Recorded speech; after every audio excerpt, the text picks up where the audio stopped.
Hello and welcome to this set of videos for Bio 153. In these videos, we are going to be talking about osmoregulation, and I'm going to start that discussion by talking about filtrate processing by the nephron. So the standard set of processes that happen as filtrate moves through the nephron. Okay, so I just want to start by reminding you of the functions of the kidneys, which I introduced you to when I started the kidney unit. Okay, so just a reminder, the kidneys regulate extracellular fluid volume and blood pressure. They regulate osmolarity, they maintain ion balance, they regulate pH, they excrete wastes, and they produce hormones. Okay, so far we've gone over not very much of this, right? So we've talked about the basic anatomy of the kidney, we've talked about the basic processes that happen in the kidneys. But what I'm going to be doing in this set of lectures and the next set of lectures is to talk about how those processes are utilized to achieve these goals, okay? Particularly these first four right here. So we're not really going to talk about production of hormones. We basically talked about excretion of wastes, but how is it that we go about regulating the fluid composition of the body? Okay. And I just want to point out that in regulating the blood composition, right? Remember, the kidneys take blood, they filter it, they regulate the composition of the blood. In doing that, they, by extension, regulate the entire fluid composition of the body. Okay. Because remember, the blood goes everywhere. Okay. And whatever is in the blood is going to reach equilibrium with the tissues surrounding it. So whatever composition the blood has, it's going to dictate the composition of the fluids that the blood reaches, which is basically every tissue in your body. Okay.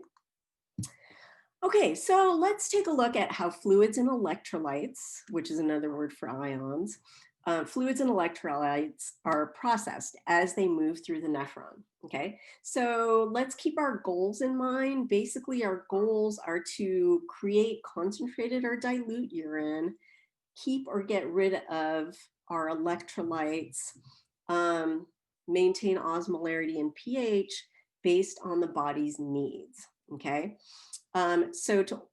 before I talk about what happens as filtrate moves through the nephron, I want to orient you to this figure.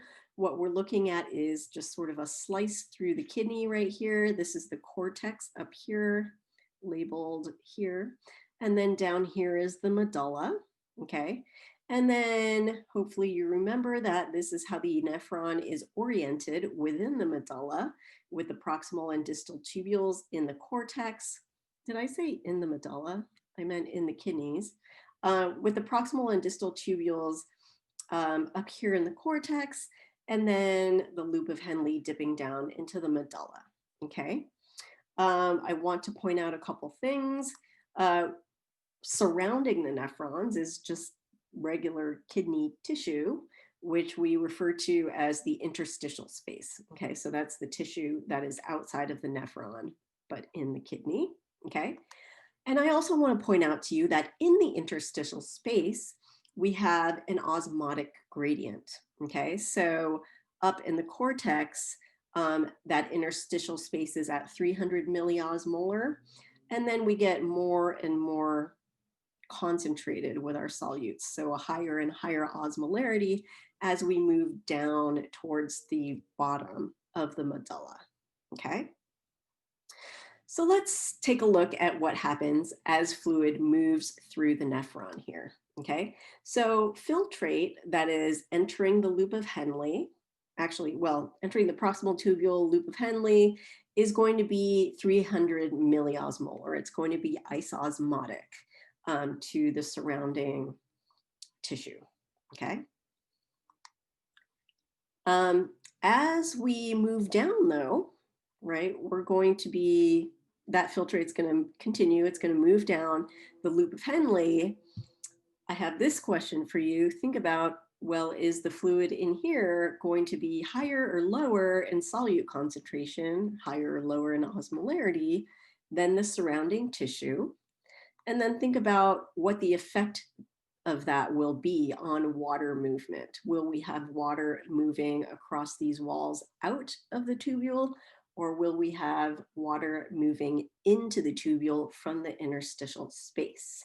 I do want to point out that we do have plenty of water pores here, they're called aquaporins. So water can move freely, it can follow its osmotic gradient, okay? So take a moment to think about that, pause if you need to.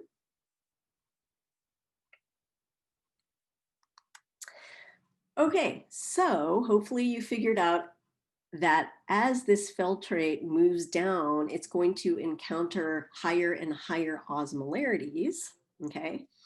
As a result, water is going to move out of the tubule, okay? So basically we're gonna move down, water is gonna move out of the tubule until the filtrate is isosmotic to the surrounding tissue. And then that's going to continue every step of the way as we move down the descending limb of the loop of Henle, okay? So by the time we get to the bottom here, our filtrate is going to be isosmotic to its surrounding tissue as it has been all the way down this descending limb. But the value is quite high. We're going to have quite a high osmolarity of the filtrate by the time we get down to the bottom of the loop of Henle. Okay. All right. So now let's take a look at what happens to the filtrate as we move up the loop of Henle, as we move up the ascending limb. Okay. So the ascending limb actively transports ions out of the tubule. Okay. Additionally, it's impermeable to water, so it doesn't have those water pores, okay? So taking those two pieces of information into consideration, what is going to happen to the osmolarity of the filtrate as we move up the ascending limb? Take a moment, hit pause, think about that. Okay. So hopefully you figured out that as we move up the ascending limb, we are going to go down in osmolarity, right? So we have a certain amount of water here. We're moving our solutes out of that water, thereby lowering their concentration. So we're going to lower the osmolarity. So by the time we get to the end of the loop of Henle, we have quite a low osmolarity. So our filtrate is 100 milliosmolar. So it is hyposmotic to the surrounding tissue. Okay. Okay. In this last portion of the nephron, what we have happening is actually we have variable reabsorption of water and solutes, okay?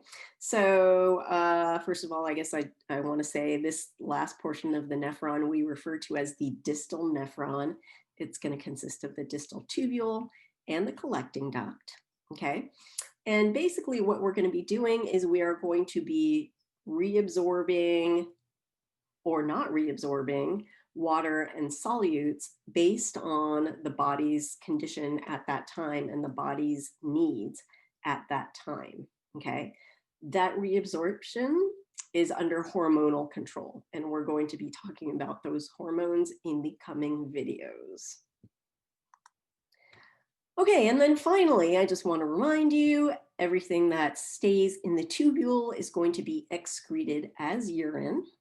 And as you can see, the osmolarity of the urine can vary very dramatically, depending on how much water or solutes we end up reabsorbing in the distal nephron here.